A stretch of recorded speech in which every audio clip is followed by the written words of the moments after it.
प्यारे बच्चों, ऑनलाइन की क्लास में आपका स्वागत है। आज की हम लोग यहाँ पर प्रमाण संरचना तथा स्पेक्ट्रमों की उत्पत्ति नामक चैप्टर के बारे में चर्चा कर रहे हैं। तो प्रमाण संरचना के संबंध में सबसे पहले थोड़ा सा हिस्ट्री पर हम ध्यान देते हैं। डाल्टन के अनुसार प्रमाण पदार्थ का सबसे छोटा और अविभाज्य कण है, अर्थात प्रमाण को किसी भी भौतिक और रासायनिक विधि द्वारा विभाजित नहीं किया जा सकता। लेकिन और जब समय बीता तो 1897 ईस्वी में जे टॉमसन ने इलेक्ट्रॉन की खोज की और उसी समय बेकुरेल ने रेडियो एक्टिविटी की खोज की। तो ये बात प्रमाणित हुई कि नाभिक में इलेक्ट्रॉन होते हैं। तो चूंकि नाभिक उदासीन होता है, अतः इस प्रश्न को बल मिल रहा था कि उदासीन होने के लिए आवश्यक है कि ऋण आवेश के बराबर धन आवेश होना चाहिए कहीं नाभिक के भीतर, और इलेक्ट्रॉन का द्रव्यमान भी नाभिक के द्रव्यमान की तुलना में बहुत कम होता है। तो द्रव्यमान भी कहीं होना चाहिए, अर्थात धन आवेश और नाभिक का द्रव्यमान कहीं अधिकांश भाग में अर्थात छोटे या सूक्ष्म भाग में वितरित होगा। इसके संबंध में तमाम वैज्ञानिकों ने अपने अलग अलग मॉडल प्रस्तुत किए, जिसमें सबसे पहले थॉमसन का तरबूज मॉडल आया और फिर रदरफोर्ड ने प्रयोग किया जिसका नाम है अल्फा कण प्रकीर्णन प्रयोग। रदरफोर्ड ने क्या किया, अल्फा कण प्रकीर्णन प्रयोग में सोने की पत्ती ली और उससे पोलोनियम से निकलने वाले तीव्र वेग अर्थात अधिकतम गतिज ऊर्जा वाले अल्फा कणों की बमबारी कराई और उसके आधार पर एक यंत्र है अल्फा कणों की संख्या को गिनने के लिए प्रस्फुर गणित्र की सहायता से अल्फा कणों की संख्या को उन्होंने काउंट किया और विभिन्न कोणों पर प्रक्षेपित करने वाले अल्फा कणों को भी उन्होंने गिना और फिर तमाम निष्कर्ष निकाले। तो उस निष्कर्षों के आधार पर रदरफोर्ड ने अपना मॉडल प्रस्तुत किया 1911 ईस्वी में। अब रदरफोर्ड के प्रमाण मॉडल के विषय में हम बात करते हैं। प्रमाण का रदरफोर्ड मॉडल सन 1911 ईस्वी में आया प्रकाश में। रदरफोर्ड में इसमें क्या किया, इन्होंने रदरफोर्ड के अनुसार कि प्रमाण का द्रव्यमान और समस्त धनावेश एक सूक्ष्म स्थान में निहित है जिसे नाभिक कहते हैं। इसकी त्रिज्या 10⁻⁻15 मीटर की कोटि की होती है, जबकि प्रमाण की त्रिज्या 10⁻10 मीटर की कोटि की होती है। तो रदरफोर्ड के अनुसार प्रमाण का समस्त धनावेश और द्रव्यमान अत्यंत सूक्ष्म स्थान 10⁻15 मीटर की कोटि में निहित है। इसे हम प्रमाणु का नाभिक कहते हैं और प्रमाण की त्रिज्या 10⁻10 मीटर होती है। तो नाभिक की त्रिज्या 10⁻15 मीटर होती है और जो प्रमाण होता है उसकी त्रिज्या जो है 10⁻10 मीटर की कोटि की होती है। तो रदरफोर्ड के अनुसार प्रमाण का समस्त धनावेश और द्रव्यमान अत्यंत सूक्ष्म स्थान 10⁻15 मीटर की कोटि में स्थित है जिसे नाभिक कहते हैं। प्रमाण की त्रिज्या 10⁻10 मीटर की कोटि की होती है और कल्पना की रदरफोर्ड ने कि जो इलेक्ट्रॉन होते हैं वो नाभिक के चारों ओर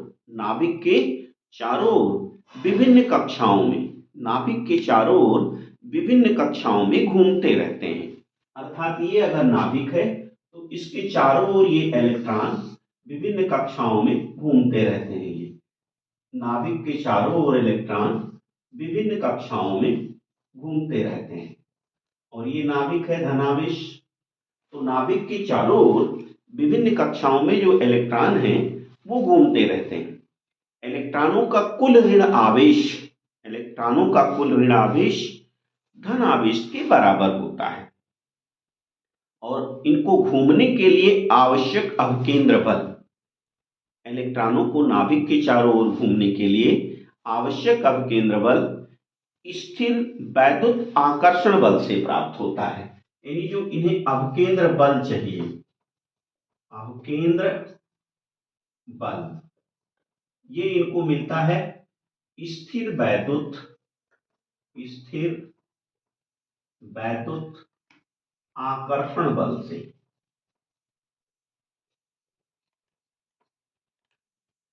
स्थिर वैद्युत आकर्षण बल से। इससे एक क्वेश्चन यूपी बोर्ड में इस बार आया था कि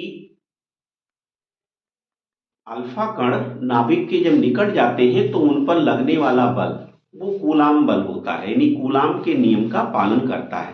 कूलाम का नियम क्या है? व्युत्क्रमवर्ग के नियम का पालन करता है। अर्थात जैसे जैसे दूरी घटती है, जैसे जैसे दूरी घटती है, जो स्थिर वैद्युत आकर्षण बल है वो प्रबल हो जाता है। स्थिर वैद्युत आकर्षण बल जो है वो प्रबल हो जाता है, यानी दूरी घटने के साथ साथ स्थिर वैद्युत आकर्षण बल प्रबल हो जाता है। रदरफोर्ड मॉडल को एक बार फिर से हम समराइज करते हैं। सन 1911 ईस्वी में रदरफोर्ड ने प्रमाण का मॉडल प्रस्तुत किया।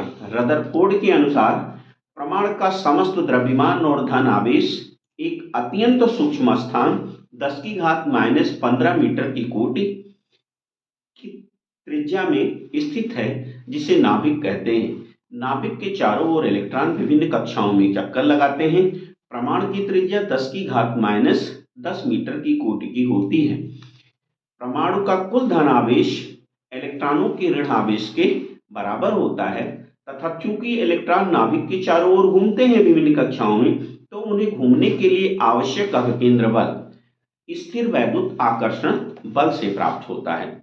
यहाँ पर रदरफोर्ड मॉडल की दो कमियां हो गई। एक कमी हो गई प्रमाण के अस्थायित्व के संबंध में। तो रदरफोर्ड के मॉडल की कमियां,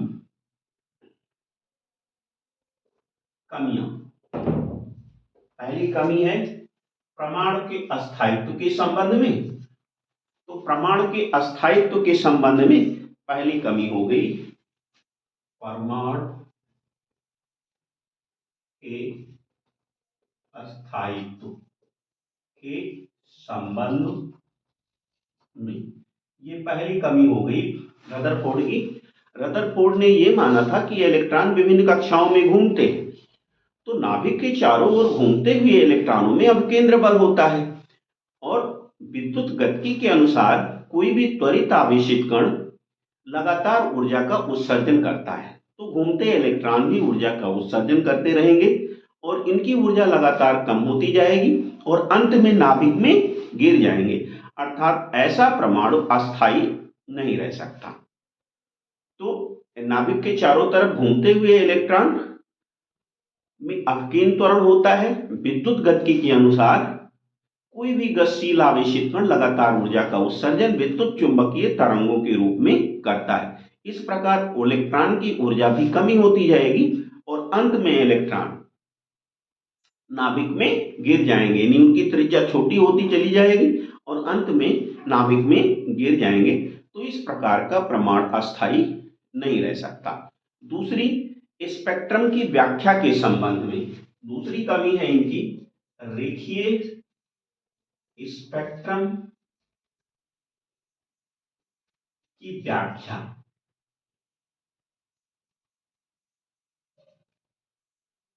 तो दूसरी कमी इनकी रदरफोर्ड की हो गई, ये रेखीय स्पेक्ट्रम की व्याख्या नहीं कर पाए।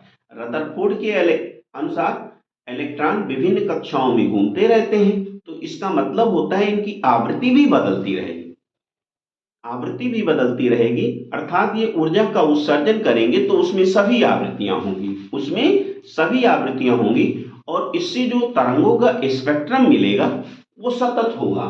यानी रदरफोर्ड के अनुसार जो तरंगों का स्पेक्ट्रम होगा वो सतत होगा, अर्थात इसमें सभी आवृत्तियों का मिश्रण होगा, सभी तरंगदैर्घ्य पाई जाएंगी। लेकिन बाद में पाया गया कि प्रमाण का स्पेक्ट्रम सतत नहीं है, वो रेखीय है। प्रमाण का स्पेक्ट्रम वास्तव में सतत न होकर के रेखीय होता है। तो प्रमाण का स्पेक्ट्रम जब सतत नहीं है, रेखीय हो रहा है, तो रदरफोर्ड की ये कमी हो गई। तो रदरफोर्ड के मॉडल में दो कमियां हो गई। एक तो प्रमाण स्थायित्व को सही ढंग से ये समझा नहीं सके, दूसरे ये रेखीय स्पेक्ट्रम की व्याख्या भी नहीं कर सके। अब इनकी इस कमी को नील्स बोर ने दूर किया और अपना नया मॉडल प्रस्तुत किया सन 1913 ईस्वी में।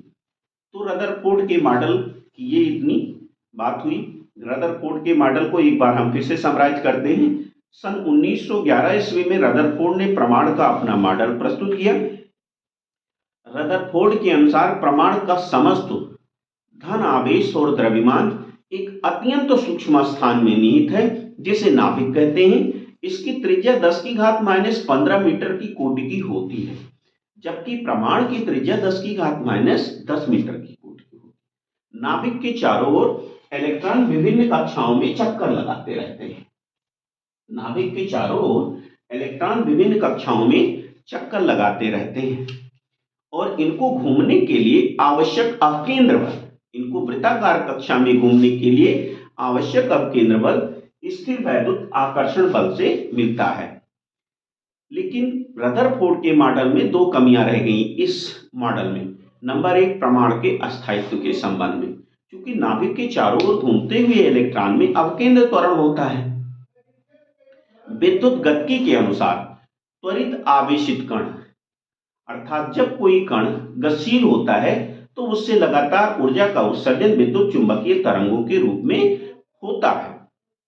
तो इलेक्ट्रॉन भी ऊर्जा का उत्सर्जन करेंगे, धीरे धीरे इनकी त्रिज्या कम होती चली जाएगी और अंत में नाभिक में गिर जाएंगे, अर्थात ऐसा नाभिक अस्थायी नहीं हो सकता है। दूसरी कमी है प्रमाण के स्पेक्ट्रम की व्याख्या के संबंध में। रदरफोर्ड के अनुसार जो स्पेक्ट्रम प्राप्त हुआ वो सतत हुआ, जबकि वास्तव में प्रमाण का जो स्पेक्ट्रम होता है वो रैखिक होता है। उसमें पृथक पृथक काली पृष्ठभूमि पर बारीक बारीक रेखाएं पाई जाती हैं। तो इन दो कमियों को नील्स बोर ने सुधार करके अपना नया मॉडल प्रस्तुत किया, जिसे हम बोर के प्रमाण मॉडल के बारे में चर्चा करेंगे आगे। तो अब हम बोर के प्रमाण मॉडल की चर्चा करते हैं।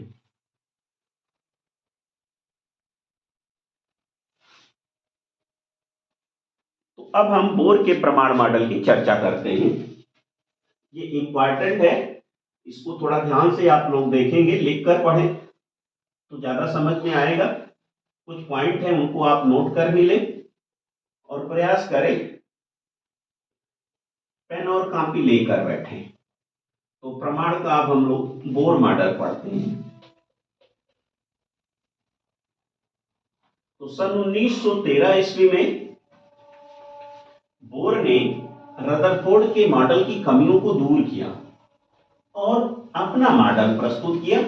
रदरफोर्ड के प्रमाण मॉडल के बाद में बोहर का मॉडल 1913 में आया और बोर का मॉडल जो है बहुत इंपॉर्टेंट है बोर्ड परीक्षा के लिए।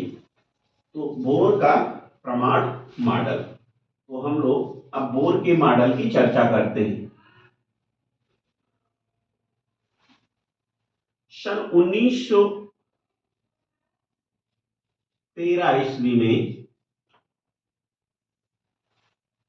नील्स बोर ने रदरफोर्ड के प्रमाण मॉडल की कमियों को दूर किया और अपना नया मॉडल प्रस्तुत किया।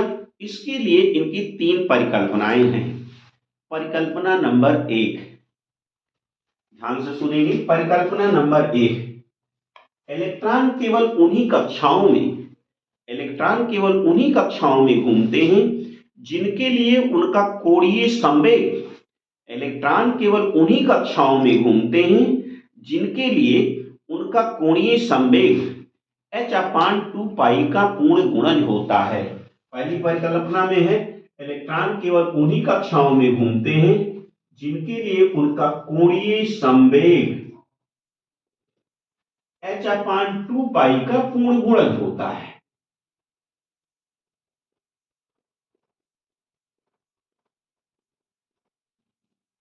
यदि इलेक्ट्रॉन का द्रव्यमान स्मॉल m, वृत्ताकार कक्षा की त्रिज्या स्मॉल r तथा वेग v हो तो कोणीय संवेग हो गया mvr बराबर हो गया n H/2 पाई।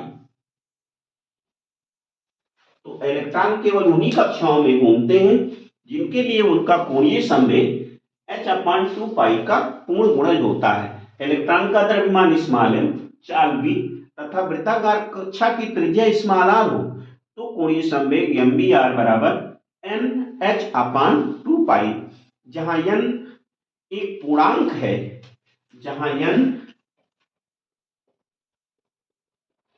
बराबर 1 2 3 डॉट डॉट पूर्णांक है जिसे क्रम संख्या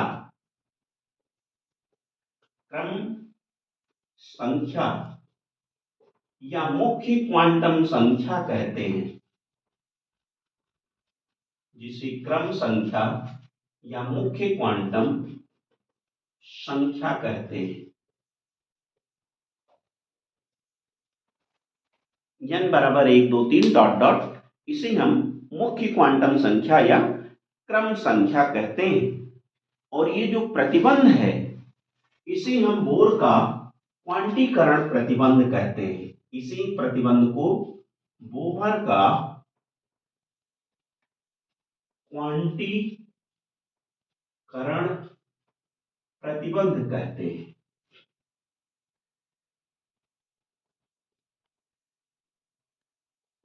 इस संबंध को हम बोर का क्वांटीकरण प्रतिबंध कहते हैं। अब बोर के प्रमाण मॉडल के अनुसार इलेक्ट्रॉन कुछ निश्चित कक्षाओं में ही घूम सकते हैं। बोर के प्रमाण मॉडल के अनुसार इलेक्ट्रॉन कुछ निश्चित कक्षाओं में ही घूम सकते हैं। इसे हम बोहर का प्रमाण मॉडल, क्योंकि कोई दिक्कत नहीं, बोहर के प्रमाण मॉडल या बोर के प्रमाण मॉडल के अनुसार इलेक्ट्रॉन कुछ निश्चित कक्षाओं में ही घूम सकते हैं। उन्हें अस्थायी कक्षाएं कहते हैं। अर्थात n बराबर 1 या 2 या 3 डॉट डॉट, इन्हें हम अस्थायी कक्षाएं कहते हैं। पहली परिकल्पना, इलेक्ट्रॉन केवल उन्हीं कक्षाओं में घूम सकते हैं जिनके लिए उनका कोणीय संवेग H/2 पाई का पूर्ण गुणज होता है। यदि इलेक्ट्रॉन का द्रव्यमान स्मॉल m, वृत्ताकार कक्षा की त्रिज्या स्मॉल r तथा चाल v हो तो कोणीय संवेग mvr बराबर n/2 पाई, जहां n बराबर 1 2 3 पूर्णांक है जिसे हम क्रम संख्या या मुख्य क्वांटम संख्या कहते हैं। तो बोर के प्रमाण मॉडल के अनुसार इलेक्ट्रॉन कुछ निश्चित कक्षाओं में ही घूमते, इन्हें अस्थायी कक्षाएं कहते हैं। इनको हम अस्थायी कक्षाएं कहते हैं। पहली अस्थायी कक्षा, दूसरी अस्थायी कक्षा, और इस संबंध को हम बोर का क्वांटीकरण प्रतिबंध कहते हैं। परिकल्पना नंबर 2, अस्थायी कक्षाओं में घूमते समय इलेक्ट्रॉन ऊर्जा का उत्सर्जन नहीं करते। अस्थायी कक्षाओं में घूमते समय इलेक्ट्रॉन ऊर्जा का उत्सर्जन नहीं करते। ये परिकल्पना नंबर 2 हो गई। यद्यपि उनमें अवकेंद्र त्वरण होता है।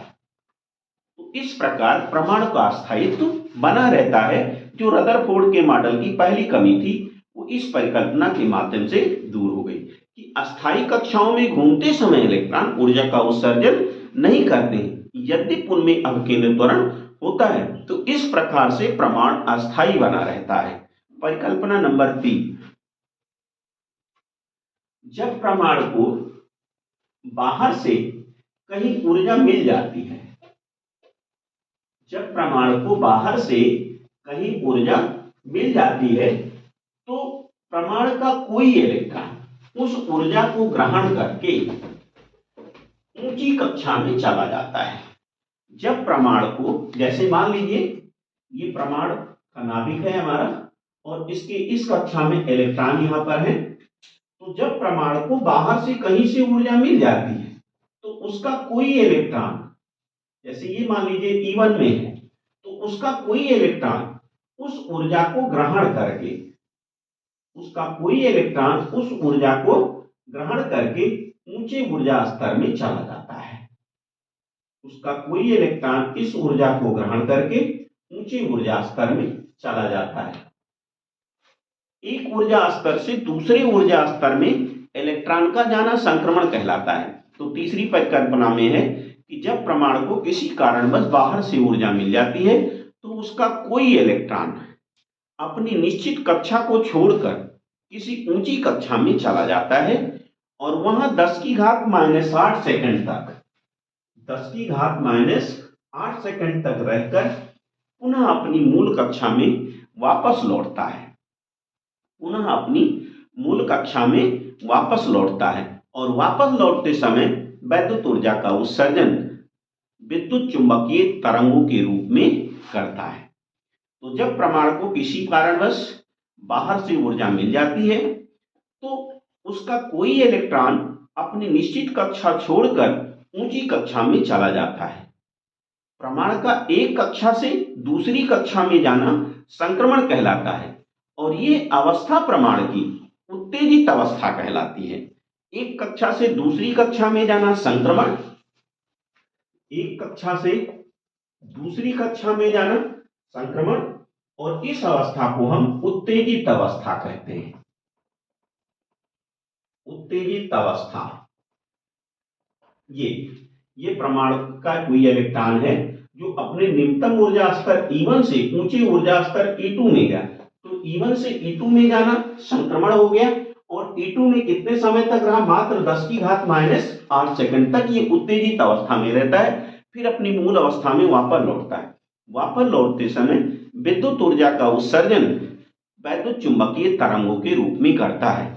यदि इलेक्ट्रॉन की निम्नतम ऊर्जा स्तर E1 और दूसरी ऊर्जा स्तर E2 हो तो यहाँ पर जो आवृत्ति होगी hν बराबर वो हो गया E2 - E1 या न्यू इक्वल टू आ गया E2 - E1 अपान में H। इस प्रतिबंध को बोर का हम आवृत्ति प्रतिबंध कहते हैं। इस प्रतिबंध को बोर का हम आवृत्ति प्रतिबंध कहते हैं। तो इस प्रकार से इलेक्ट्रॉन ऊर्जा का उत्सर्जन तभी करते हैं जब ऊंची कक्षा से नीची कक्षा में आते हैं। अतः जो स्पेक्ट्रम होता है उसमें कुछ निश्चित आवृत्तियां पाई जाती हैं, तो इस कारण जो स्पेक्ट्रम होता है रैखिक होता है। तो इस प्रकार से रदरफोर्ड की दूसरी कमी को नील्स बोर ने अपनी तीसरी परिकल्पना के द्वारा दूर किया। रदरफोर्ड का जो मॉडल है, बोहर का जो मॉडल है आधुनिक भौतिकी की आधारशिला है। इन्हें इसके लिए सन 1922 ईस्वी में भौतिकी के नोबेल पुरस्कार से सम्मानित किया गया। बोहर को 1922 ईस्वी में इनको नोबेल दिया गया भौतिकी का। तो ये रदरफोर्ड का मॉडल हुआ। अब आगे हम रदरफोर्ड के मॉडल से थोड़ा जो डिस्क्रिप्शन है वो अगले वीडियो में आपके सामने रखेंगे। आप इसे लिखकर अभ्यास करें। बोर का मॉडल 2023 के लिए बहुत महत्वपूर्ण विषय वस्तु है, इसको आप ध्यान रखेंगे और साथ में रदरफोर्ड के मॉडल को भी ध्यान रखेंगे, क्योंकि रदरफोर्ड के मॉडल की जो कमियां हैं उन्हीं कमियों को दूर करता हुआ बोहर का मॉडल है। और बोहर का मॉडल जो है